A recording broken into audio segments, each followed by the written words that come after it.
Good morning, everyone, and thank you for joining us today. My name is Patrick Feldman. I'm a veteran of Operation Enduring Freedom, and I'm also the commander of the VFW here in Washington. I wanted to take a minute to give you a little history about today.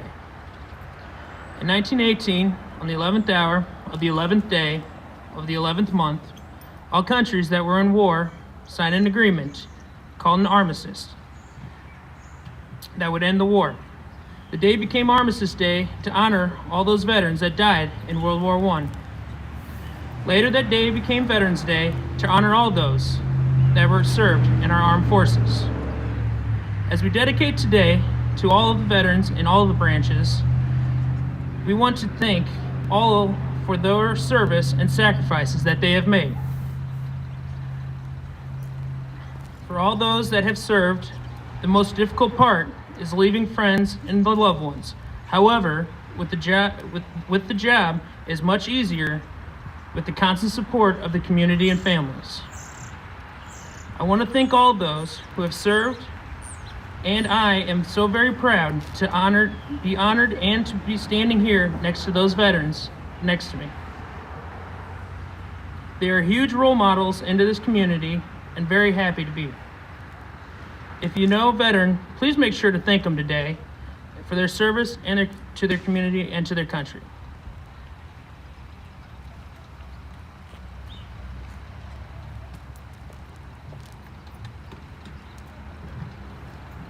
Good morning. My name is Jason Stanfield, and I'm the commander of Chapter 324, Missouri Chapter 7 of the Korean War Veterans Association here in Washington, Missouri.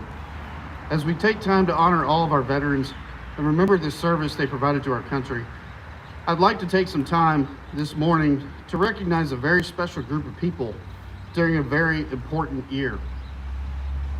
Those are our veterans of the Korean War. This year marks 70 years since the beginning of the Korean War. On June 25th, 1950, the United States was called upon to assist the United Nations in enforcing a police action on the peninsula of Korea. The peninsula had been divided on the 37th parallel around after World War II, with North Korea protected by Communist Russia and South Korea protected by the United Nations.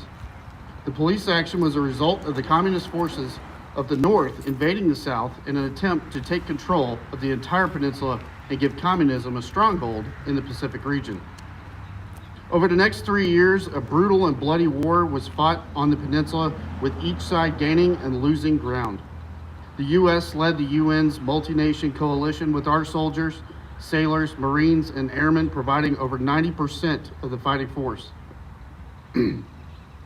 Between the beginning of the war and the signing of the armistice, or the ceasefire agreement, on July 27, 1953, the U.S. had suffered a loss of more than 35,000 military personnel killed in action, and 7,800 Americans either captured as prisoners of war or designated as missing in action.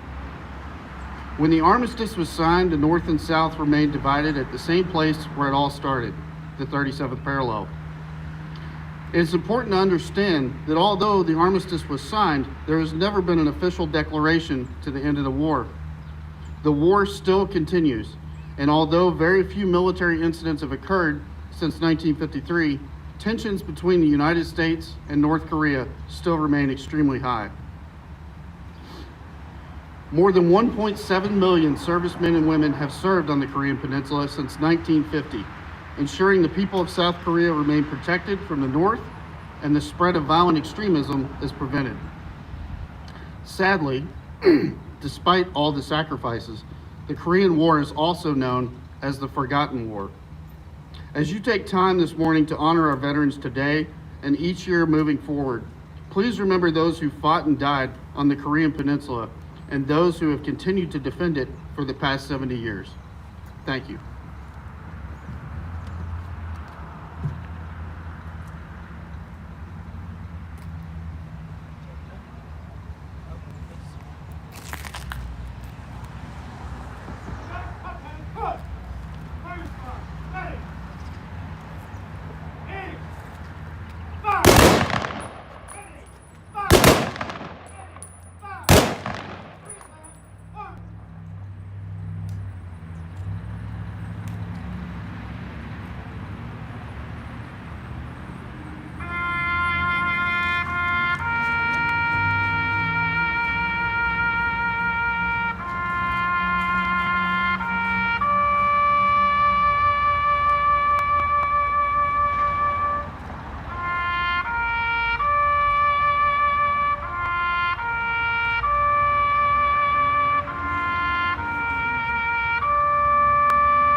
I'd really like to thank everybody that was here, our honor guard, all the guests here, and everybody that is watching online right now. I really appreciate Washington for coming up here and doing this. Really appreciate it.